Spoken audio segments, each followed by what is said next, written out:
Hello, everyone. Welcome back to our channel. In today's tutorial, we're diving into the world of video editing to learn how to remove watermarks or logos from any video using Filmora. So, let's jump right in. First things first, open Filmora. Method 1, Cropping. Now, let's explore the first method, cropping. Identify where the watermark is in your video. If it's at the edge or close to the edge, this method can be very effective.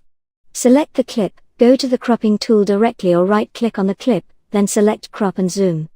Adjust the frame to cover the area with the watermark, apply the changes, and fine-tune the video width and position. Click OK when you're satisfied. Method 2, Concealing with Mosaic Effect. Moving on to the second method, concealing. This is useful for watermarks that are not easily cropped. Head to the Effects tab, search for the Mosaic Effect, a free overlay effect. Drag and drop it onto the timeline above your video, covering the clip.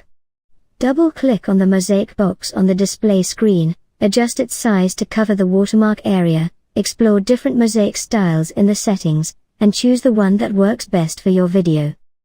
And there you have it. If you found this tutorial helpful, give it a thumbs up, and don't forget to subscribe for more video editing.